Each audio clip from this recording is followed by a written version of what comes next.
am 99 years old, and I spent 90 years doing the devil's work. I stood on stages and destroyed faith. I hosted a radio show where I humiliated believers on air. I wrote letters to people thanking me for setting them free from God. I kept those letters like trophies.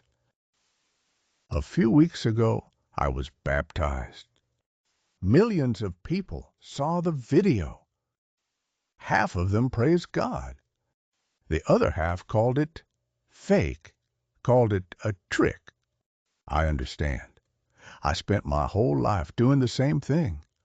I looked at anything that pointed to God and dismissed it as nonsense. But I am here to tell you the truth before I go. If an old fool like me can be wrong for nearly a century, you better check your own certainty. Because the God I spent my life running from was standing perfectly still the whole time, waiting. Before I go on, I want you to know you're not alone. If you feel ready, share in the comments what God has meant in your life. I grew up in a small town in Ohio in the 1930s. My father was a hard man, cold, the kind of man who believed fear was the only way to teach a child about God. Church was not a place of love for me. It was a place of rules, silence, shame. I sat in those wooden pews every Sunday, and I felt nothing but dread. My father would quote Scripture at me like he was reading a list of accusations. He never once told me that God loved me. He only told me what God would do to me if I stepped out of line. I had a little sister, Ruth. She was 8 years old when she got sick. Scarlet fever. I remember sitting by her bed, watching her get weaker. I remember praying, begging God to save her. I promised him everything. I promised I would be good. I promised I would never complain about church again.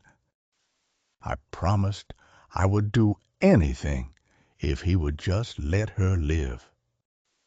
But he did not. Ruth died on a Tuesday morning in April.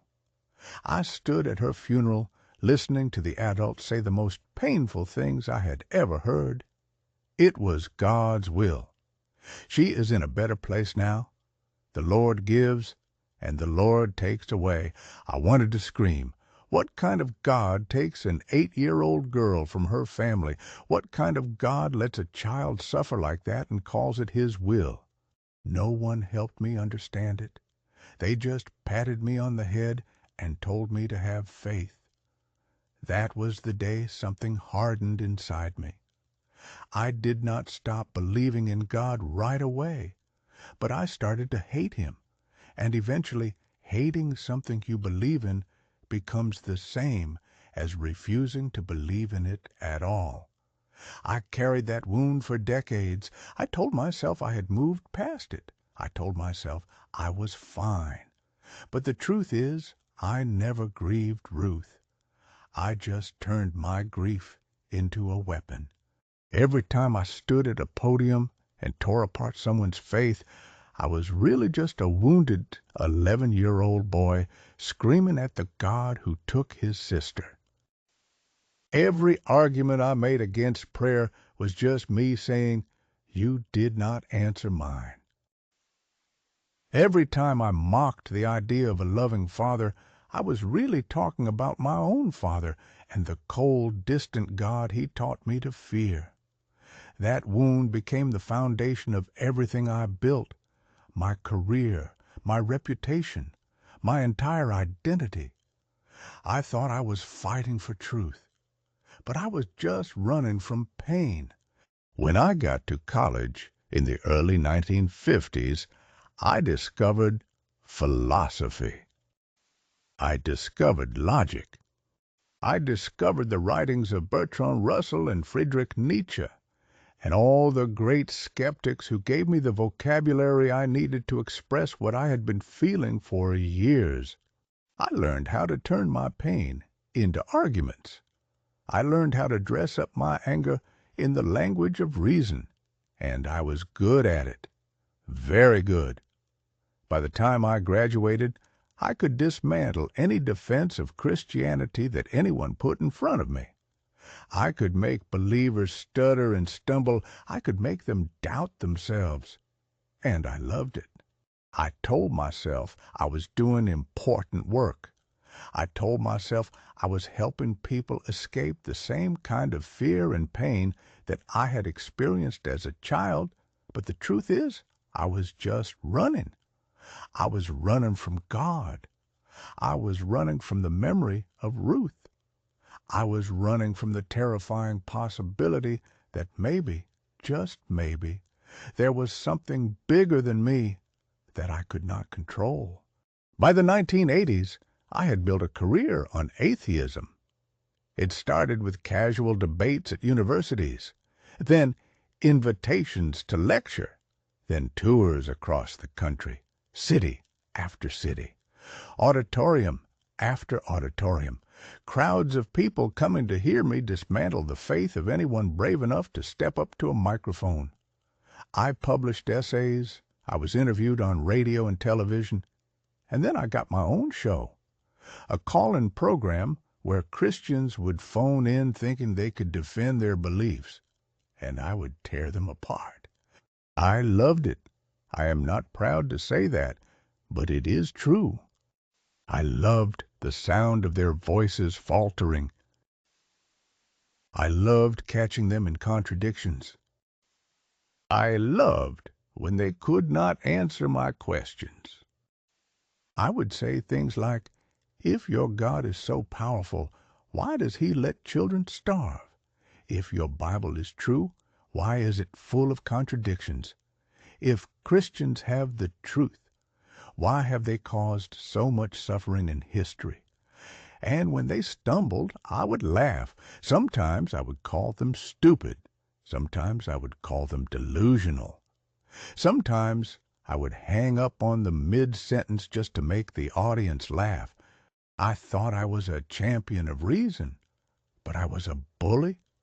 I was a proud, arrogant, wounded man who was taking out his pain on anyone who reminded him of the faith he had lost. There were people over the years who told me that I had changed their lives.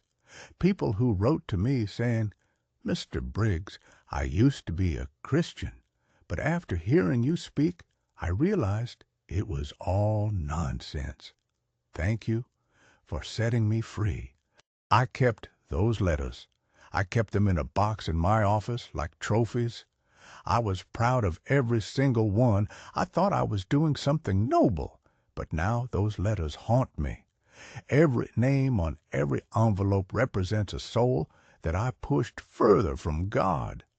Every thank you note was a person I helped lead into darkness. And I did it with a smile on my face. But there were others. There were Christians who did not back down. I remember a woman in Texas in 1987 who stood at a microphone after my lecture and calmly said, "Mr. Briggs, I know you are in pain, and I am going to pray for you every day for the rest of my life." I mocked her. I told her she was wasting her time. But she did not flinch. She just nodded and walked back to her seat. I remember a young man in Pennsylvania who called into my show. No matter how hard I pushed, he would not break. He kept saying, "Sir, I cannot out-argue you, but I know what Jesus has done in my life, and nothing you say can take that away." I hung up on him, but I could not stop thinking about him for weeks. There was an elderly couple who came to one of my debates in Michigan. After I finished destroying the Christian speaker on stage, they waited in the lobby. The husband shook my hand and said, "Son, we will be praying for you." His wife smiled and said, "God is not finished with you yet." I laughed in their faces. I told them their prayers were meaningless, but I remembered them. I remembered all of them. Those people, the ones who did not break, I see them differently now. They were not weak. They were not stupid. They were standing on something I did not have. They had peace. They had joy. They had something inside them that my arguments could not touch.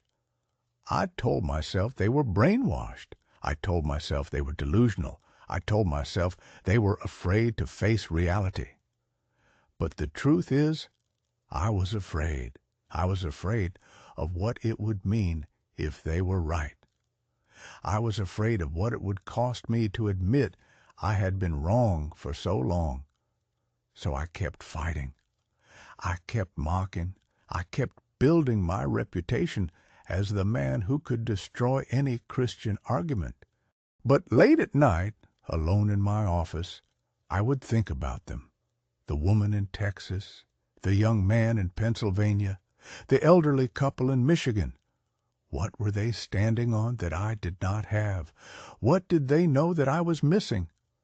Why did they have peace when I had nothing but anger and emptiness? I could not answer those questions, so I buried them. I threw myself deeper into my work. I debated harder. I wrote more. I appeared on more shows. But those people planted seeds I spent decades trying to dig up, and God watered those seeds in the dark when I was not looking. The years passed, the fame faded, the invitations stopped coming. By the time I was in my 80s, I was just an old man sitting alone in a house full of old posters and dusty tapes. Nobody wanted to hear from me any more. The world had moved on, and I was left with nothing but silence and memory. That is when the sleepless nights began. I would lie awake at 3 in the morning, and I would remember faces, faces of people who had written to me, faces of people who had stood at microphones and told me that my words had destroyed their faith. I remembered one young woman in particular, a letter she sent in 1992. She said, "Mr. Briggs, because of you, I told my dying mother that heaven is not real. I told her there was nothing waiting for her, and she died afraid. I do not know if I will ever forgive myself. I kept that letter, too. At the time, I felt nothing. I filed it away with all the others. Another victory. Another mind freed from superstition. But now, lying in the dark at 87 years old, I could not stop thinking about it. What did I do? What kind of man was I? That woman's mother died in fear because of me. She spent her last moments on earth terrified of the void instead of resting in the arms of Jesus. And I was proud of that. I celebrated it. The weight of it started crushing me. Every letter, every debate, every person I mocked on air, every soul I pushed away from God. I tried to tell myself it did not matter. I tried to tell myself there was no God, no judgment, no consequence. When you die, you just stop existing. That is what I had always said, but I did not believe it any more. Something else began to creep in, something I had never felt before. Fear, not the kind of fear I had as a child. This was deeper, colder. It was the fear of a man standing at the edge of eternity with nothing in his hands. I was 93 years old when I ended up in the hospital with pneumonia. The doctors did not think I would make it, and for the first time in my life I was afraid to die. Not afraid of pain, not afraid of suffering, afraid of what comes next. I spent my whole life saying there was nothing after death, but lying in that hospital bed, I was not so sure any more. What if I was wrong? What if there was a God? What if there was a judgment? And what would he say to a man who spent his whole life turning people away from him? I tried to push those thoughts away. I told myself I was just weak, just scared, just confused from the medication. But they would not leave me. One night a nurse came into my room. She was a young woman, maybe 30 years old, with kind eyes and a quiet voice. She adjusted my IV. She checked my monitors. And then she did something no one had ever done for me before. She bowed her head and she prayed. She prayed quietly, almost in a whisper, but I heard her say my name. Lord, I lift up Walter to you. I do not know his story, but you do. Please let him feel your presence tonight. Please let him know that it is not too late. She did not know who I was. She did not know what I had done. She just prayed. And I lay there in the dark after she left, and I wept. I wept for the first time in decades. That prayer shook me more than any debate ever did. That simple, honest prayer from a stranger who saw an old man dying and asked God to reach him. I recovered from the pneumonia, but I was not the same. Something had cracked inside me, something I could not put back together. For the next few years, I started to watch things online, testimonies, stories of people who had come to faith. At first, I watched them to mock them. I would sit in my living room and talk back to the screen. Ridiculous, delusional. How can anyone believe this nonsense? But the more I watched, the more something stirred in me. These people had something I did not have: peace, joy, hope. They had faced death and suffering and loss, and they were not afraid. I watched a man who had been addicted to drugs for 30 years stand in a church and weep about how Jesus set him free. I watched a woman who had lost her child talk about how God carried her through the darkest valley of her life. I watched a former criminal talk about being washed clean. And I could not mock them. I tried. I sat there with my arms crossed, waiting to find the flaw, the manipulation, the emotional trick they were using. But I could not find it, because it was real. I knew it was real. I had spent decades studying human behavior, studying psychology, studying the art of persuasion. I knew what manipulation looked like. This was not that. These people were not performing. They were not trying to convince anyone. They were just telling the truth about what had happened to them. And the truth was undeniable.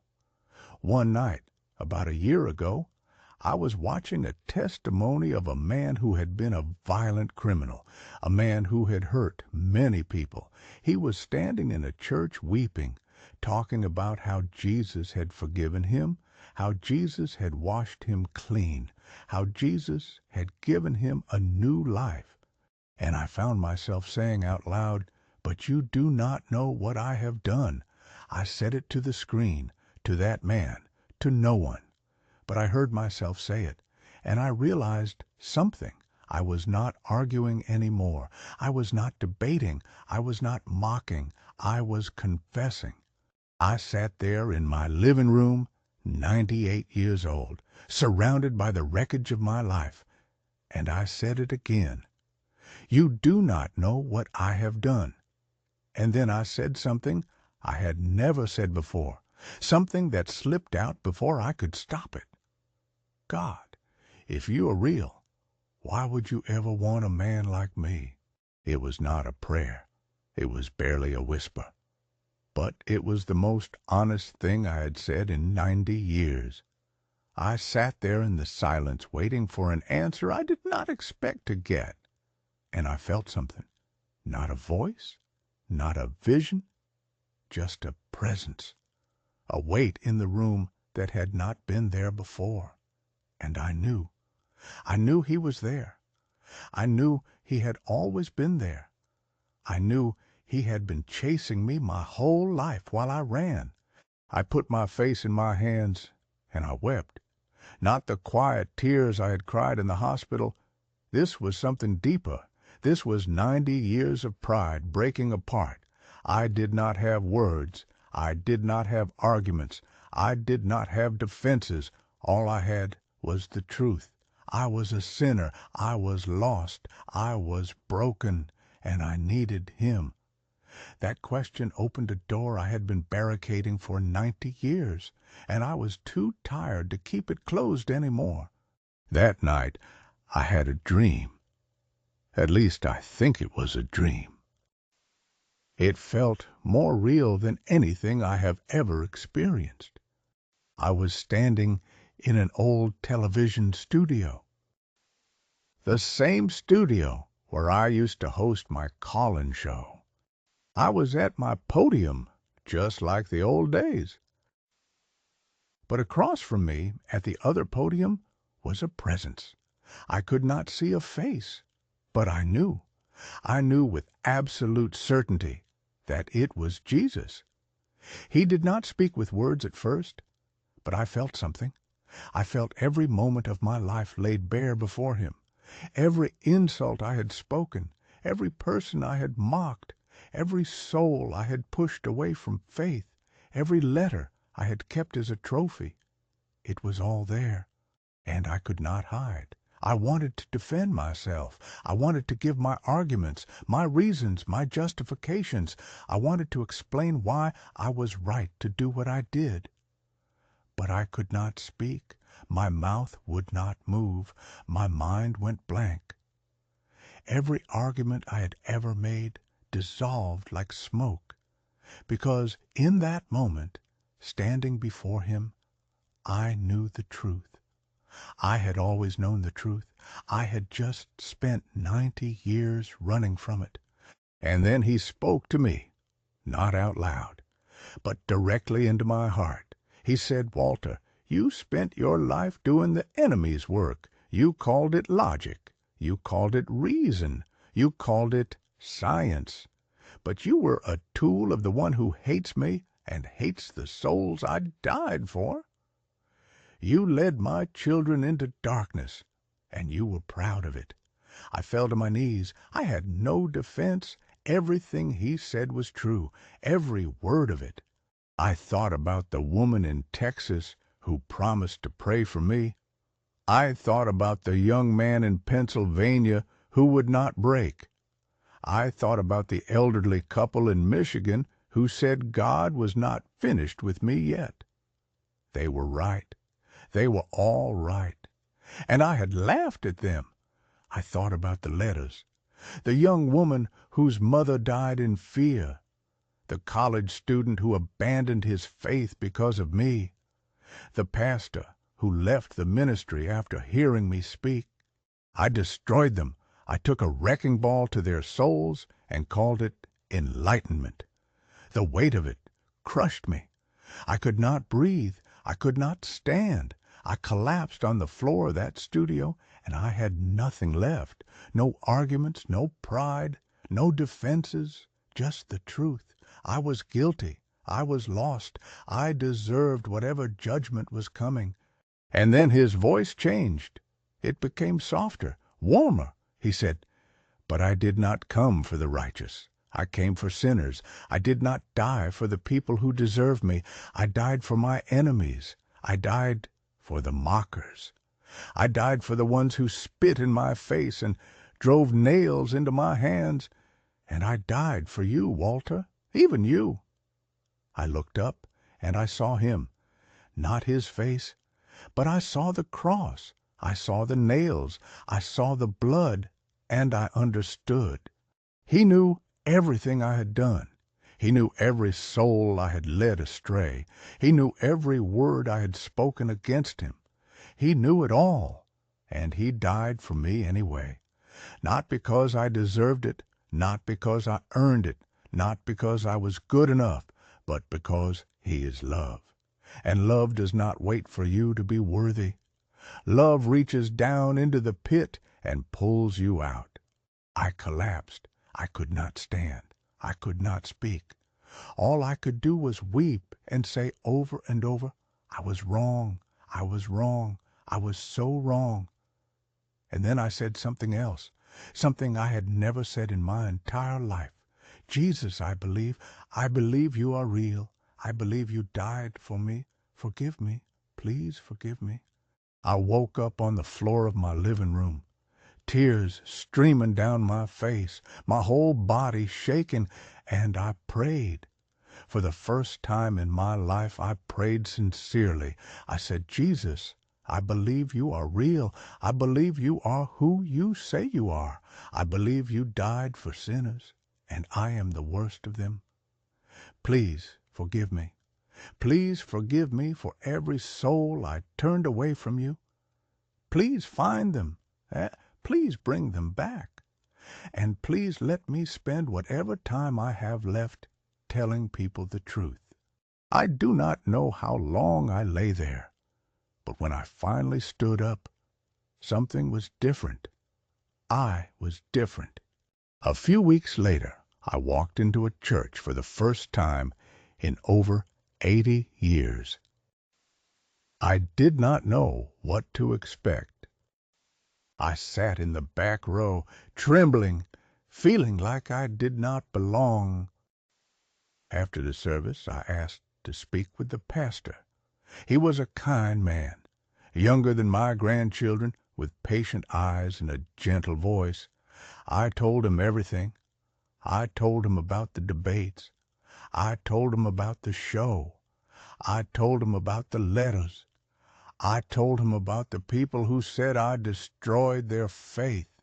I told him I felt like a criminal, like a man who had committed crimes against God for decades, and now I was standing at the gates of the kingdom asking to be let in.